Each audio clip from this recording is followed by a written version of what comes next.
जय बद्री विशाल दोस्तों, आज के इस वीडियो में हम आपको सनातन के 4 धामों में से प्रथम धाम बद्रीनाथ जी की यात्रा से रिलेटेड सभी जानकारी देंगे, जिसमें हम बताएंगे कि यात्रा कैसे करें, कहाँ रुके, यात्रा रजिस्ट्रेशन, दर्शन प्रोसेस, आसपास के दर्शनीय स्थल के साथ साथ टोटल दिन और बजट की जानकारी प्रोवाइड कराएंगे, जिससे आपकी यात्रा आसानी से हो सके। तो चलिए बिना किसी देरी के वीडियो स्टार्ट करते हैं।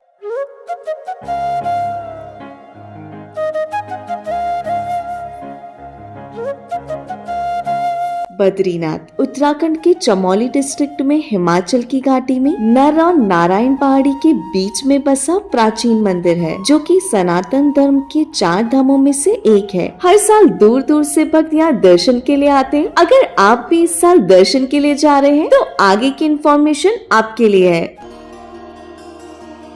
यात्रा रजिस्ट्रेशन। इस साल बद्रीनाथ के कपाट 23 अप्रैल 2026 से ओपन हो गए हैं और जो भी भक्त इस साल यात्रा करने जा रहे हैं उन्हें सबसे पहले यात्रा का रजिस्ट्रेशन करवाना होगा। यात्रा का रजिस्ट्रेशन आप ऑनलाइन या ऑफलाइन करवा सकते हैं। ऑनलाइन रजिस्ट्रेशन के लिए आप registration@touristcare.uk.gov.in से कर सकते हैं, या फिर आप tourist care Uttarakhand app download करके उस ऐप से भी रजिस्ट्रेशन कर सकते हैं। अगर आप ऑफलाइन रजिस्ट्रेशन करना चाहते हैं तो आप हरिद्वार, ऋषिकेश या फिर बद्रीनाथ में रजिस्ट्रेशन करवा सकते हैं। इसके लिए यात्रा करने वालों के पास आधार कार्ड होना जरूरी है। मैं आपको रिकमेंड करूंगी कि आप ऑनलाइन ही रजिस्ट्रेशन करवा कर जाएं, जिससे आप लंबी लाइन में लगने से बच सके।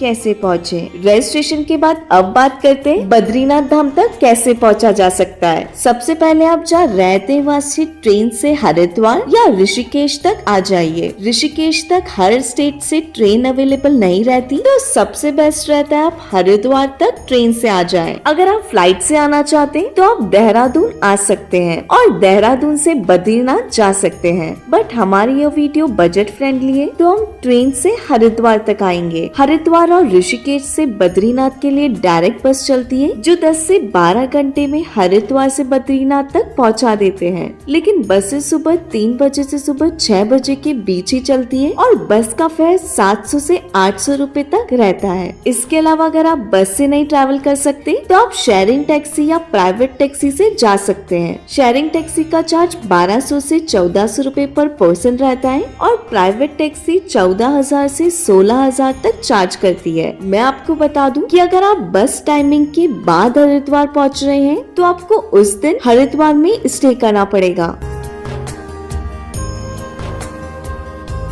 कहाँ रुके? बद्रीनाथ में आपको स्टे के लिए बहुत से ऑप्शंस देखने को मिल जाएंगे, जहाँ आपको 700 से 3,000 तक रूम मिल जाएगा। रेट रूम की कंडीशन के अकॉर्डिंग रहते हैं, साथ ही यह रेट कम या ज्यादा भी होते हैं सीजन के अकॉर्डिंग। लाइक मई जून में रेट हाई रहता है, जुलाई अगस्त में कम रहता है और सितंबर अक्टूबर में एवरेज रहता है। दोस्तों, अब मैं आपको बद्रीनाथ में स्टे के 3 ऑप्शंस बताती हूँ। सबसे पहले बेरी वाला अतिथि भवन। ये बद्रीनाथ मंदिर के बिल्कुल पास 700 मीटर की दूरी पर है। दोस्तों, मैंने खुद ने अपना स्टे यहाँ बुक किया था और मेरा स्टे काफी कंफर्टेबल था। अगर आप यहाँ के डबल बेडरूम में रुकते तो उसका चार्ज 1500 रुपए और 3 बेडरूम का चार्ज 1800 रुपए तक रहता है। ये रहा इनका कॉन्टैक्ट नंबर और एड्रेस।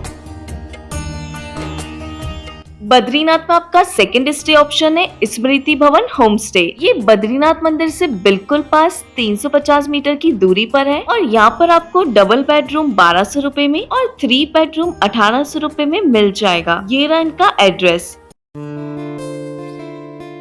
बद्रीनाथ में आपका थर्ड स्टे ऑप्शन है श्री आनंदा पेजावर मठ। इसकी दूरी बद्रीनाथ मंदिर से 700 मीटर की है और अगर आप यहाँ के डबल बेडरूम में रुकते हैं तो उसका चार्ज 1500 रुपए तक रहता है और वहीं यहाँ के 3 बेडरूम का चार्ज 2000 रुपए तक रहता है। ये रहा इनका एड्रेस। तो दोस्तों, ये थे बद्रीनाथ में रुकने के कुछ स्टे ऑप्शंस।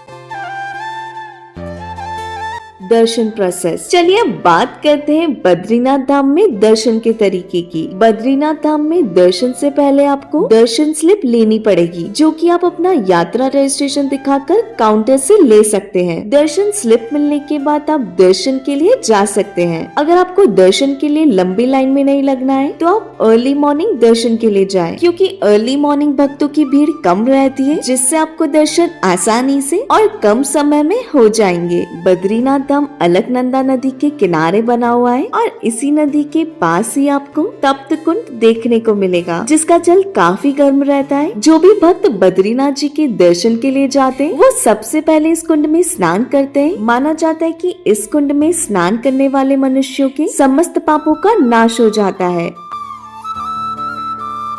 बद्रीनाथ धाम में दर्शन के अन्य स्थान। जिस दिन आप बद्रीनाथ पहुंच रहे हैं तो आप उसी दिन बद्रीनाथ धाम के दर्शन करके रात में रेस्ट करके next day early morning taxi से बद्रीनाथ से माना गांव जा सकते हैं। बद्रीनाथ से माना गांव की डिस्टेंस 3 किलोमीटर की है और टैक्सी के चार्जेस 50 से 60 रुपए पर पर्सन रहता है। माना गांव भारत का प्रथम गाँव है। माना गाँव में आपको व्यास गुफा के दर्शन होंगे, जहाँ महर्षि वेद व्यास जी ने महाभारत लिखी थी। व्यास गुफा के पास में ही आपको गणेश गुफा के दर्शन होंगे।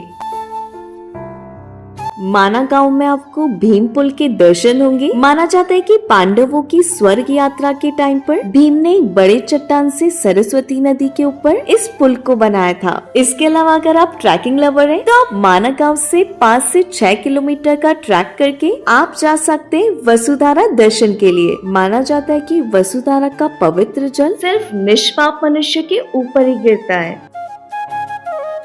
अगर आप माना गांव पहुंच ही गए हैं तो यहाँ की चाय पीना न भूलें। माना गांव में दर्शन के बाद आप वापस बद्रीनाथ आकर नाइट स्टे करके नेक्स्ट डे अर्ली मॉर्निंग बस से हरिद्वार या ऋषिकेश आ सकते हैं और फिर वहाँ से अपने होम टाउन के लिए ट्रेन से जा सकते हैं।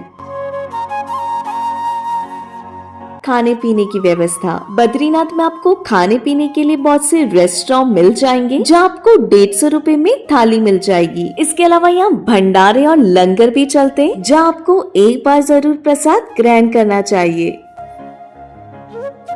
कुल बजट। चलिए बात करते हैं इस यात्रा में लगने वाले कुल बजट की। हम हरिद्वार से बद्रीनाथ जाने और वापस हरिद्वार तक आने का बजट बता रही हूँ। इसमें आप अपने होम टाउन से हरिद्वार तक आने और वापस जाने का ट्रेन फेयर ऐड कर लीजिएगा। हरिद्वार से बद्रीनाथ बाय बस 700 रुपए। बद्रीनाथ में आपका स्टे फॉर 2 डेज 2000 रुपए। बद्रीनाथ टू माना गाँव बाय टैक्सी 100 रुपए। आने जाने का फूड का चार्ज 600 रुपए। बद्रीनाथ टू हरिद्वार बाय बस 700 रुपए।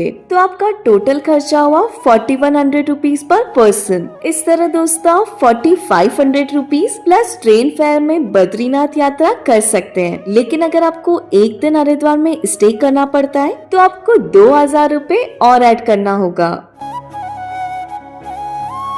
वीडियो के एंड में मैं आपको कुछ टिप्स दे देती हूँ यात्रा से रिलेटेड। बद्रीनाथ यात्रा का बेस्ट टाइम 20 सितंबर से 10 अक्टूबर का रहता है। दूसरा, आप यात्रा के टाइम वूलन क्लोथ जरूर कैरी करें। तीसरा, किसी वक्त को सांस की प्रॉब्लम या अस्थमा है तो वो डॉक्टर से कंसल्ट के बाद ही यात्रा करे। और आखिरी, यात्रा के दौरान कुछ बेसिक मेडिसिन जैसे फीवर, कोल्ड, वॉमिटिंग की मेडिसिन जरूर कैरी करें। दोस्तों मैं आशा करती हूँ कि आपकी यात्रा सुखद और सफल हो। अगर आपके कोई भी डाउट हो तो वो आप मुझसे कमेंट में पूछ सकते हैं। मिलते हैं आपसे नेक्स्ट वीडियो में। जय बद्री विशाल दोस्तों, हर हर महादेव।